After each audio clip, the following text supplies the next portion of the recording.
കാരണം സ്ത്രീകളുടെ കൂട്ടിയിരുത്തം ഉണ്ടാവുന്നു. അവിടെ എന്ത് ചർച്ച ചെയ്യണം എന്നുള്ളതാണ് ഏറ്റവും വലിയ പ്രയോറിറ്റി. ആൾക്കൂട്ടം ഉണ്ടാവുക എന്ന് പറയുന്നത് ഈ കാലത്ത് വലിയ പ്രയാസമുള്ള കാര്യമൊന്നുമല്ല.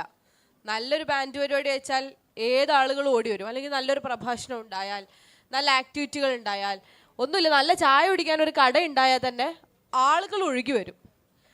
ഈ ആൾക്കൂട്ടം ഉണ്ടാവുന്ന ഇടത്ത് എന്ത് ചർച്ച ചെയ്യണം, ഏതാൾക്കൂട്ടമാണ് എന്നതിനനുസരിച്ച് വേണം ആ ചർച്ച ഉരുത്തിരിയേണ്ടത്. MGMനെ യഥാർത്ഥത്തിൽ ഇങ്ങനെ ഒരു സിമ്പോസിയം നടത്തിയതിന് ഞാൻ ആദ്യം അഭിനന്ദിക്കുകയാണ്.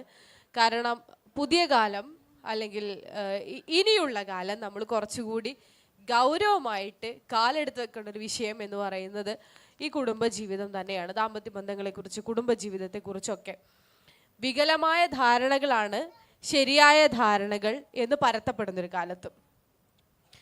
വിവാഹം ബന്ധനമാണോ എന്നുള്ളതാണ് ചോദ്യം. ഞാൻ സത്യസന്ധമായൊരു ചോദ്യം ചോദിക്കുകയാണേ.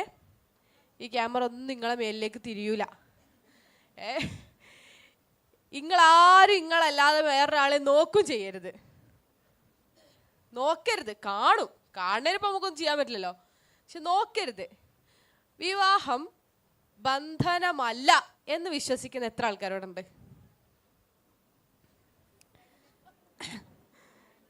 ഇനി നോക്കണോ? ശരി, സംഘാടകരെ കുറിച്ച് ഞങ്ങൾക്ക് കൃത്യമായ ബോധ്യമുണ്ട്. ഇല്ലാതെ ഓലി പരിപാടി വെക്കുവോ? വിവാഹം ബന്ധനമാണ് എന്ന് വിശ്വസിക്കുന്ന എത്ര പേര് ഈ കൂട്ടത്തിലുണ്ട്? നോക്കരുതെന്ന് പറഞ്ഞിട്ടോ? ഒരു മിനിറ്റ്, എനിക്ക് നോക്കാനുള്ളൊരു ഗ്യാപ്പ് തരണം കേട്ടോ. ഇവിടുന്ന് 2 ഞാൻ കണ്ടു. വേറെ ആരെങ്കിലും ഉണ്ടെങ്കിൽ സോറി, എണ്ണ ഞാൻ പറയുന്നില്ല. അതേമാതിരി സാധനം കാട്ടിയത് താത്തിക്കോ പെട്ടെന്ന്. ഞാൻ കണ്ട് അത് തട്ട ശരിയാക്കാൻ പൊന്തിയതാണോ അത് അഭിപ്രായം പറയാൻ പൊന്തിയാണോ? അല്ല, നിങ്ങളത് ഞാൻ കണ്ടു. ഓക്കെ പൊന്തിയവരുണ്ട്. ഇനി ഇപ്പറ സൈഡിന്ന് ആദ്യത്തെ 2 ഞാൻ കണ്ടു.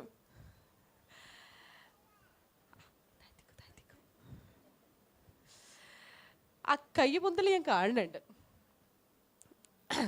ആ കൈ പൊന്തുന്നതിൻ്റെ എണ്ണം കുറവായത് ഇവിടെ ഏകദേശം ഇത്ര പ്രായത്തിന് മേലുള്ള ആൾക്കാരാണ് കൂടിയത് എന്നുള്ളതുകൊണ്ടും കൂടിയാണ്. ഇനി ഞാൻ നിങ്ങളുടെ മക്കളുടെ ഒക്കെ ഒരു യോഗം വിളിക്കാന്ന് വിചാരിക്കുക. ഇതേ ചോദ്യം ഞാൻ ചോദിക്കുകയാണെന്നും വിചാരിക്കുക. വിവാഹം ബന്ധനമല്ല എന്ന് ആത്മവിശ്വാസത്തോടു കൂടി പറയുന്ന മക്കളുടെ ഉമ്മമാർ എത്ര പേരുണ്ട് എന്ന് പറഞ്ഞാൽ നിങ്ങൾ കൈ വയ്ക്കുമോ? എണ്ണം കുറഞ്ഞു. ആലോചിക്ക് 2 സെക്കൻഡ് കഴിഞ്ഞിട്ടാ പൊന്തണത്.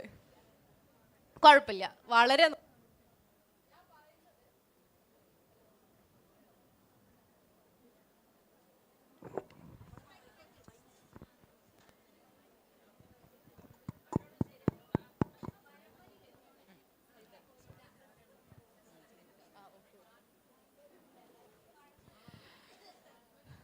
അപ്പം ഞാൻ പറയുന്നത് വിവാഹം ബന്ധനമാണ് എന്നൊരു വിശ്വാസത്തിലേക്ക് നിങ്ങൾ എല്ലാവരും വരണം എന്നുള്ളത് കൊണ്ടല്ല. നമ്മൾ കൃത്യമായി, അല്ലെങ്കിൽ ഇവിടെ കൂടിയിരിക്കുന്ന ആളുകൾ കൃത്യമായി ജീവിത പരിചയമുള്ള ആളുകളാണ്. ഇത്രയും കാലം വിവാഹ ബന്ധത്തിൽ തന്നെ കുറേയധികം വർഷങ്ങളായി തുടരുന്ന ആളുകളാണ്. എന്താണ് യഥാർത്ഥത്തിൽ വിവാഹം എന്നത് നമ്മളോട് ചെയ്യുന്നത് എന്ന് അനുഭവിച്ച ആളുകളാണ്. എന്നാൽ ഈ ആശങ്ക പ്രകടിപ്പിക്കുന്ന ഒരു ജനറേഷനെ സംബന്ധിച്ചിടത്തോളം ആശങ്ക ഇസ് റിയൽ. അങ്ങനെ ഒരു സാധനം ഉണ്ട്. നമ്മൾ നിഷേധിച്ചാലും ഇല്ലെങ്കിലും വിവാഹം ബന്ധനമാണ് എന്ന് ചിന്തിക്കുന്ന ഒരു വലിയ തലമുറ വളർന്നു വരുന്നുണ്ട്. അവരെ സംബന്ധിച്ചിടത്തോളം നിങ്ങളുടെ ജീവിത പരിചയങ്ങൾ അവരിലില്ല. എന്നാൽ നിങ്ങൾ പറഞ്ഞു കേട്ട, നിങ്ങൾ പറയാതെ കേട്ട അനുഭവങ്ങൾ അവരിൽ ഉള്ളിലൊരു തോന്നലുണ്ടാക്കിയിട്ടുണ്ട്. എനിക്കോ പറ്റിയില്ല, എന്നെ കൊണ്ടോ ഇങ്ങനെയായി എന്ന് നിങ്ങൾ ദിവസവും പറയുന്ന പരാധീനം പറച്ചിലുകളിൽ അവരെത്തിച്ചേർന്നിട്ടുള്ള ഏറ്റവും വലിയ നിഗമനം, എൻ്റെ ഉമ്മാക്ക് ഇതൊന്നും പറ്റാണ്ട് പോയത് എൻ്റെ വാപ്പാനെ കെട്ടിയോണ്ടാണ് എന്നാ. അത് വാപ്പാൻ്റെയോ ഉമ്മാൻ്റെയോ പ്രശ്നമല്ല, കല്യാണത്തിൻ്റെ പ്രശ്നമാണ്. ഓരങ്ങ് തീരുമാനിച്ചു കഴിഞ്ഞു. നിങ്ങൾക്ക് ഒരുപാട് ആഗ്രഹങ്ങൾ ഉണ്ടായിരുന്നു, നിങ്ങൾ നിരന്തരമായി പറഞ്ഞുകൊണ്ടേയിരിക്കുന്നു. എന്നാൽ ആ ആഗ്രഹങ്ങളൊന്നും എനിക്ക് നടത്താൻ സാധിച്ചില്ല എന്നും പറഞ്ഞുകൊണ്ടിരിക്കുന്നു.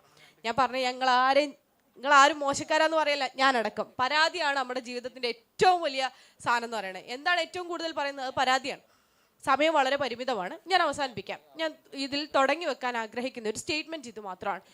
നിങ്ങളുടെ ജീവിതത്തിൽ നിന്ന് നിങ്ങൾ അറിഞ്ഞോ അറിയാതെയോ കൊടുത്തൊരു മെസ്സേജിൽ നിന്നാണ് എന്നാൽ അതിനപ്പുറത്തേക്ക് അവർ വരുന്ന എക്സ്പോഷറിൽ നിന്നാണ്, നിങ്ങൾ കൊടുത്തിട്ടുള്ള സ്വപ്നങ്ങളിൽ നിന്നാണ്, നിങ്ങൾ കൊടുത്തിട്ടുള്ള ആത്മവിശ്വാസത്തിൽ നിന്നാണ് വിവാഹം ഒരു ബന്ധനമാണോ എന്ന സംശയത്തിലേക്ക് അവരെത്തിച്ചേരുന്നത്.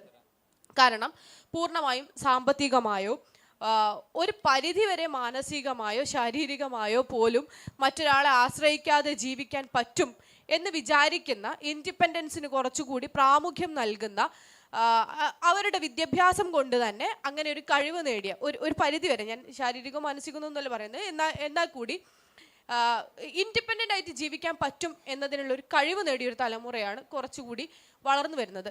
അവരെ സംബന്ധിച്ചിടത്തോളം അവരുടെ ജീവിതശൈലിയിൽ അധിക ബാധ്യതകൾ ഉണ്ടാവുന്നുവോ എന്നൊരു തോന്നലാണ് അവരിതിൽ നിന്നൊക്കെ പിടിച്ചു വെക്കുന്നത്. ആ അധിക ബാധ്യത എപ്പോഴാണ്? ഒരു പാർട്ട്ണർ ഉണ്ടാവുക അവർക്കൊരു ബാധ്യതയല്ല. നിങ്ങൾ കല്യാണം എന്ന് പറയണ്ട, എനിക്കൊരു പാർട്ട്ണർ ഉണ്ടാവും എന്ന് പറയും, അവർ ഭയങ്കര സന്തോഷത്തോടു കൂടി സ്വീകരിക്കും. കാരണം പാർട്ട്ണർ ഭയങ്കര രസമുള്ളൊരു ഏർപ്പാടാണ്. നമുക്കെല്ലാവർക്കും ആണ്, മാനസികമായി ശാരീരികമായി ഫിനാൻഷ്യലി എല്ലാത്തിനും നമുക്കൊരു മനുഷ്യനുണ്ടാവുക. എന്താണ് പാർട്ട്ണർ? എനിക്കൊരാളാണ്, എന്തിനും പോകുന്ന ഒരാൾ. ആ ഒരാൾ എൻ്റെ കൂടെ ഉണ്ടാവുന്നു എന്ന് പറയുന്നത് കുഞ്ഞുങ്ങളും താല്പര്യപ്പെടുന്നുണ്ട്, അല്ലെങ്കിൽ വളർന്നു വരുന്ന ആളുകളും താല്പര്യപ്പെടുന്നുണ്ട്. അവരിഷ്ടപ്പെടാത്ത എന്നാൽ ഒരു അമ്മായിമ്മ എമോഷൻ ഉണ്ടാവുന്നു, അതും അല്ല ഓരോ പ്രശ്നം. ഒരു കുടുംബം ഉണ്ടാവുന്നു, മൂത്തച്ചി ഉണ്ടാവുന്നു, നാത്തൂനുണ്ടാവുന്നു, ഇളച്ചനുണ്ടാവുന്നു, ഇതൊക്കെയാണ് മലപ്പുറം ഭാഷ. ഇങ്ങനെ ഇതും അല്ല അവരെ പ്രശ്നം. പക്ഷേ അധികാര പ്രയോഗം ഉണ്ടാവുന്നു, അനാവശ്യ അധികാര പ്രയോഗങ്ങൾ ഉണ്ടാവുന്നു, അതിനെ ഭയക്കുന്നുണ്ട്. എങ്ങനെ മുന്നോട്ട് പോകണം എന്നതിനെക്കുറിച്ച് നിങ്ങൾ വഴി പഠിപ്പിച്ചിട്ടുള്ള കുഞ്ഞുങ്ങളെ സംബന്ധിച്ചിടത്തോളം ഇടയ്ക്ക് ആ വഴി പോഴും നിങ്ങൾ പറഞ്ഞു കൊടുക്കണം. നിങ്ങൾ ഓൾറെഡി വഴി ഫിക്സ് ചെയ്തിട്ടുണ്ട്, അവർക്ക് വഴി അറിയാം. ഇനി ആ വഴിയിലൂടെ അല്ല കേട്ടോ നീ പോകുന്നത്, ഒരു നല്ല നാഷണൽ ഹൈവേ കൂടി പോണ കുട്ടിയാ, നിങ്ങൾ ഓളോട് വന്നിട്ട് ഇങ്ങനെ പറയുക, ഈ പാടവരമ്പത്ത് കൂടി പോകുമ്പോൾ കുണ്ടുണ്ടാവും, കുഴി ഉണ്ടാവും, ഓക്ക് പാടവരമ്പത്ത് കൂടി പോകണ്ടല്ലോ, ഓള് പോണ നാഷണൽ ഹൈവേ കൂടിയാണ്, പാടവരമ്പാണ്, സൂക്ഷിക്കണം, അതൊക്കെ കേൾക്കണ്ടല്ലോ. നിങ്ങളൊരു അനുഭവമായിട്ട് പറയാം, പണ്ടൊക്കെ ഞങ്ങൾ പാടവരമ്പത്തിലൂടെ പോകുമ്പോൾ നോക്കണമായിരുന്നു, ചിലപ്പോൾ തെന്നി വീഴും, ഇങ്ങനെ പറയുന്നതും ഭയങ്കര പ്രശ്നമാണ്. ഇപ്പൊ തെന്നി വീഴും, പാടത്തേക്ക് പോകും, ഇവിടെ പാടം കാണുന്നില്ല, കുറച്ചുകൂടി സുന്ദരമായ വഴിയിലൂടെ പോകുന്നത്. അതുകൊണ്ട് നമ്മൾ അനുഭവിച്ച പ്രയാസങ്ങളാണ് ഇനിയും ഉള്ളത് എന്ന ബേജാരങ്ങൾ സൃഷ്ടിക്കേണ്ട. ഉപദേശിക്കാൻ ഞാൻ ആളൊന്നുമല്ല, എന്നാൽ പോലും ആ ബേജാറല്ല ഇനി വേണ്ടത്. ഇപ്പൊ പോകുന്ന വേറെ വഴി കൂടിയാണ്. ഇപ്പൊ പോകുന്നത് കുറച്ചും കൂടി എക്യുപ്ഡ് ആയിട്ടുള്ള, അറിയാവുന്ന ആളുകളാണ്, അവർക്ക് വേണ്ടത് വേറെ തരത്തിലുള്ള സഹായങ്ങളാണ് എന്ന് മനസ്സിലാക്കി കൂടെ നിൽക്കാൻ പറ്റിയാൽ, അനാവശ്യ അധികാര പ്രയോഗം ഒഴിവാക്കി സൗഹൃദം കൊണ്ട് നമ്മൾ അതിനെ പുനഃസ്ഥാപിക്കാൻ ശ്രമിച്ചാൽ, അല്ലെങ്കിൽ അതിനെ റീപ്ലേസ് ചെയ്യാൻ, പകരം വെക്കാൻ ശ്രമിച്ചാൽ, ഇതെല്ലാവരും ഇഷ്ടപ്പെടുന്ന ബന്ധമാണ്. വിവാഹം ബന്ധനമാണ് എന്ന് വിചാരിക്കുന്നത് ഒരാശങ്ക കൊണ്ട് മാത്രമാണ്. വിവാഹം എന്നാൽ നിങ്ങൾക്ക് ഒരു ഒരു ഒരു ഒരു ആഡ് ചെയ്യലാണ്, കൂടിക്കിട്ടലാണ്. നല്ലൊരു മനുഷ്യനെ ഒപ്പം കിട്ടുന്നു, ഭാര്യയോ ഭർത്താവോ ആവട്ടെ, നല്ലൊരു മനുഷ്യനെ ഒപ്പം കിട്ടുന്നു, നിന്റെ ഉത്തരവാദിത്വങ്ങളെ പങ്കിടാൻ, അങ്ങനെ പറഞ്ഞൂടെ, സ്നേഹത്തെ പങ്കിടാൻ, പ്രശ്നങ്ങൾ ഉണ്ടാകുമ്പോൾ അതിനെ പങ്കിടാൻ ഒക്കെ ഇങ്ങൊക്കെ ഒരാളെ കിട്ടുന്നു. അല്ലാതെ ഒരാണിന് അടിച്ചു വാരാനും തുടക്കാനും തിരുമ്പാനും അലക്കി വെക്കാനും ഒരാളെ കിട്ടുന്നു എന്നും, പെണ്ണിന് ഇതൊക്കെ പറഞ്ഞുതരാൻ അല്ലെങ്കിൽ പൈസ ഇങ്ങനെ നിരന്തരം തന്നുകൊണ്ടിരിക്കാൻ, ATM പോലെ എന്തോ ഒരു സാധനം ഇങ്ങനെ തന്നുകൊണ്ടിരിക്കാൻ ഒരാളുണ്ടാവുന്നു എന്നോ പറഞ്ഞ് പഠിപ്പിച്ചാൽ, അല്ലെങ്കിൽ അങ്ങനെ ആഗ്രഹിച്ചാൽ അത് തെറ്റാണ്. ആഗ്രഹിക്കുന്ന സിസ്റ്റത്തെ നമുക്ക് മാറ്റാം. ഈ പറഞ്ഞ പോലെ അധികാരത്തിൻ്റെ ഭാഷ, അധികാരത്തിൻ്റെ ഭാഷയാണ് ഇവിടുത്തെ ഏറ്റവും വലിയ പ്രശ്നം. നിങ്ങൾ പറയുന്ന കാര്യമൊക്കെ കുറച്ച് തേനും ചേർത്ത് പറഞ്ഞാൽ ഇത് മതി. നിങ്ങളാണ് അനുഭവം കൊണ്ട് മുന്നോട്ട് പോയിട്ടുള്ള ആളുകൾ, നിങ്ങളാണ് ജീവിതം കൊണ്ട് മുന്നോട്ട് പോയിട്ടുള്ള ആളുകൾ. ഒരു സ്റ്റേജ് എത്തിക്കഴിഞ്ഞാൽ എന്നെ നോക്കാൻ ആരാ ഉണ്ടാവുക, അനക്ക് എൻ്റെ കുട്ടികളൊന്നും ഉണ്ടാവില്ല എന്ന് പറയുമ്പോൾ ഇനി നിങ്ങൾ ഞങ്ങളെ തന്നെ പ്രതീക്ഷിക്കേണ്ടെന്ന് പറയുന്ന കുട്ടികളൊക്കെയാണ് ഇക്കാലത്തുള്ളത്. അപ്പം അതൊന്നും അല്ല, നിങ്ങളെ നോക്കാനോ നിങ്ങൾക്ക് കാല് തിരുമ്മി തരാനോ വേണ്ടിയിട്ട്, നിങ്ങൾ 60-ാം വയസ്സിൽ നിങ്ങൾ കാല് തിരുമ്മി തരാൻ വേണ്ടിയിട്ട് എൻ്റെ 22-ാം വയസ്സിൽ ഈ കല്യാണം കഴിക്കണം എന്നുള്ളതല്ല. 23-ലും 24-ലും 30-ലും ഒക്കെ എനിക്ക് രസകരമായി മുന്നോട്ട് പോവാൻ, നീ ഒറ്റക്കാവാതിരിക്കാൻ നല്ല രസമുള്ള കുറേ മനുഷ്യന്മാരെ കൂടി ഞങ്ങൾ കൂടെ കൊണ്ടുതരാം. ഈ വിചാരിക്കുന്ന പോലെ എനിക്ക് പ്രശ്നങ്ങൾ ഉണ്ടാക്കുന്ന ആളുകളെ അല്ല, പകരം ജീവിതം മനോഹരമാക്കുന്ന ഒരു പങ്കാളിയെ കൂടെ കൊണ്ടുതരാം. ആ പങ്കാളി എന്ന് പറയുന്നത് ഏതെങ്കിലും തരത്തിലും നിന്റെ ജീവിതം മുഷിപ്പിക്കുന്ന ആളാവില്ല എന്ന് ഉറപ്പ് കൊടുക്കാൻ നമുക്ക് പറ്റണം. അങ്ങനെ പറ്റിക്കഴിഞ്ഞാൽ വിവാഹം വളരെ മനോഹരമായ ബന്ധമാണെന്ന് എല്ലാവർക്കും ബോധ്യപ്പെടും. വിവാഹം മനോഹരമാവണം, ബന്ധനമല്ലാതെ ആവണം, അങ്ങനെ തന്നെയാണുള്ളത്. ഇപ്പം നമ്മുടെ ഈ ചർച്ച തുടങ്ങിയപ്പോൾ തന്നെ വിവാഹം ബന്ധനമാണോ അല്ല എന്ന് നമ്മൾ മറുപടി പറഞ്ഞു വെച്ചു. പക്ഷെ അപ്പോൾ തന്നെ നമ്മൾ കൂട്ടിച്ചേർക്കുന്നുണ്ട്, പക്ഷേ മറ്റാരൊക്കെയോ ഉണ്ടാക്കി വെച്ച അനാവശ്യമായ ചില ചിട്ടവട്ടങ്ങൾ അങ്ങനെയാണ് എന്ന് തോന്നിപ്പിക്കുമാറ് നമ്മളെ കുടുംബജീവിതത്തെ മാറ്റിയിട്ടുണ്ട്. ആ ചിട്ടവട്ടങ്ങളിൽ കുറേ തെറ്റുണ്ട് കേട്ടോ.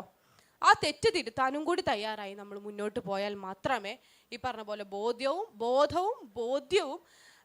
കുറച്ചൊക്കെ സ്വന്തത്തെക്കുറിച്ചും സമൂഹത്തെക്കുറിച്ചും ധാരണയുള്ള കുട്ടികളെ സംബന്ധിച്ചിടത്തോളം ഇങ്ങനെ ഒരു കൂട്ടായ്മ വേണമെന്നുള്ളത്, ഒരു കുടുംബം വേണമെന്നുള്ളത്, ഒരു പങ്കാളി വേണമെന്നുള്ളത് ബോധ്യപ്പെടൂ എന്നുകൂടിയാണ് എനിക്ക് ഒരു തുടക്കം എന്നോണം പറഞ്ഞു വെക്കാനുള്ളത് എന്ന് തോന്നുന്നു. അഡ്വക്കേറ്റ് നജ്മത്ത്